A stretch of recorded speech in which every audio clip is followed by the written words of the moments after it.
তো hello friends, সবাই কেমন আছো? আশা করি সবাই খুব ভালো আছো। আমি এবার চলে এসেছি নতুন একটা ইন্টারেস্টিং ব্লগ ভিডিও নিয়ে। আজকের ভিডিওটা একটু আলাদা রকম। না, আমি ফুড ব্লগার নই, কিন্তু খাবারের বিষয়। রসগোল্লা তো আপনারা সবাই খেয়েছেন। রসগোল্লার চাট কে কে খেয়েছেন? যদি কেউ খেয়ে থাকেন আমার কমেন্ট বক্সে কমেন্ট করুন, অবশ্যই আমি রিপ্লাই দেবো। তো আজকে আপনাদের দেখাতে চলেছি কলকাতার সব থেকে বড় দোকানের রসগোল্লার চাট কিভাবে তৈরি হয় এবং তার টেস্ট কিরকম। পুরোটা ভিডিওটা স্কিপ না করে পুরো দেখতে থাকুন এবং ভিডিওটা পুরো মজা নিন।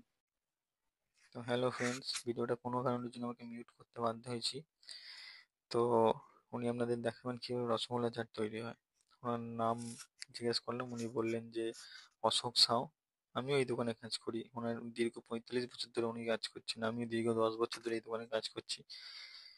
তো উনি আপনাদেরকে বানিয়ে দেখাবেন রসগোল্লা চাট কীভাবে তৈরি হয়। দেখতেই পাচ্ছেন শালপাতার বাটির উপর রসগোল্লাগুলো সুন্দরভাবে সাজানো আছে।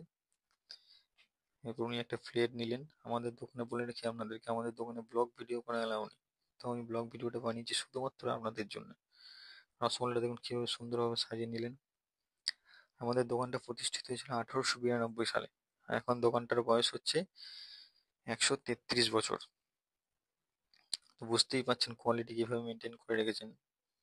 ঠিক আছে, উনি 45 বছর ধরে উনি চাট বানাচ্ছেন।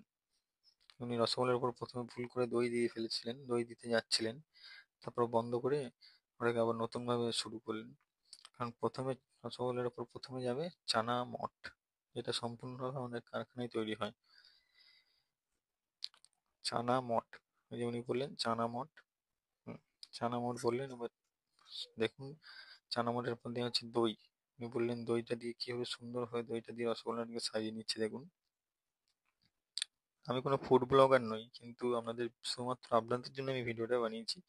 আবারও বলে রাখি, আমি কিন্তু কোনো ফুড ব্লগার নই। এরপর উনি বললেন যে মশলা যাবে। মশলাটা পুরোপুরি হবে সিক্রেট মশলা। এই মশলাটার ডিটেলস উনি বলে ফেলেছিলেন বলেই ভিডিওটা পুরো মিউট করতে হয়েছে। তো এই মশলাগুলো সম্পূর্ণভাবে আমাদের কারখানায় পেশাই করা মশলা, কোনোটাই বাজার থেকে বা মার্কেট থেকে কেনা মশলা নয়। এই যে উনি সিক্রেট মশলাগুলো দেখুন সমস্তটা রসগোল্লা চাটের উপর দিয়ে দিচ্ছেন। আস্তে আস্তে সুন্দরভাবে রসগোল্লা সাজাচ্ছেন। এরপর মিষ্টি চাটনি দেবেন। এই যে মিষ্টি চাটনি, মিষ্টি চাটনি চলে গেল রসগোল্লা চাটের উপরে। রসগোল্লাটা সুন্দরভাবে বেগুন সুন্দরীর মতন সুন্দরভাবে সেজে উঠেছে। এরপর চলে যাবে পুদিনা চাটনি। দেখুন কিভাবে পুদিনা চাটনি দিয়ে দিল। এরপর যাচ্ছে ভুজিয়া। তো আপনাদেরকে বলে রাখি, এই চাটনি, পুদিনা চাটনি, মিষ্টি চাটনি, ভুজিয়া এগুলো কিন্তু সব সম্পূর্ণভাবে আমাদের কারখানায় তৈরি, কোনো রকম কোনো বাইরের প্রোডাক্ট নয় বা বাইরে থেকে কিনে আনা নয়। এরপর উনি আমাকে বলছেন যে চাট পুরো সম্পূর্ণভাবে রেডি। আমার তো ওদের কোনো ধ্যানই নেই উনি কি বলছেন না বলছেন। আমি ভাবছি কতক্ষণে রসগোল্লা চাটটা খাবো। দেখুন রসগোল্লাটা কিভাবে সুন্দরভাবে সেজে উঠেছে, কত সুন্দর লাগছে। এটা অরুণদার বেগুন সুন্দরীর মতন। এটাকে রসগোল্লা সুন্দরী আপনারা বলতে পারেন, বেগুন সুন্দরীর মতন এটাকে আপনারা রসগোল্লা সুন্দরী বলতে পারেন। উনি বলছেন চাটটা সম্পূর্ণভাবে রেডি হয়ে গেছে, এবার চাইলে তুমি চাটটাকে খেতে পারো। তো আমি আমার চাটটাকে ভালো করে দেখার জন্যে আপনাদেরকে সামনে থেকে এবার উনি চাটটা আমার হাতে তুলে দিলেন।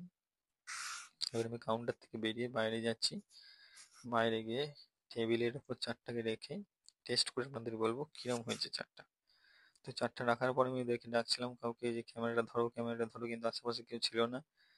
ওই জন্য সামনে যাকে পেলাম ক্যামেরাটা পেলাম, একবার ধরো। ধরিয়ে দিয়ে সামনে কোনো মতো ক্যামেরাটা তাকে ধরিয়ে দিয়ে আমি চলে গেলাম রসগোল্লা চাটটা টেস্ট করার জন্য। তো এবার রসগোল্লা চাটটা টেস্ট করবো। এই যে দেখছেন রসগোল্লা চাট টেস্ট করছি। দারুণ দারুণ দারুণ টেস্ট। যেরকম দোকান আমাদের সেরকম দোকানের নাম, যেরকম রসগোল্লা চাটের টেস্ট সেরকম গোটা কলকাতাতে আপনি এরকম রসগোল্লা চাট কোথাও পাবেন না। আপনারাও যদি জানতে চান রসগোল্লা চাটটি কোথায় পাওয়া যায় এবং দোকানের নাম কি, আমার কমেন্ট বক্সে কমেন্ট করুন, আমি আপনাদের সব জানাবো। টোটাল ডিটেলস সব কমেন্ট বক্সে শেয়ার করুন।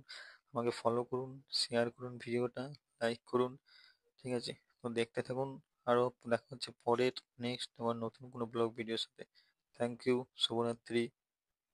ভালো থাকবেন, সবাইকে ভালো রাখবেন।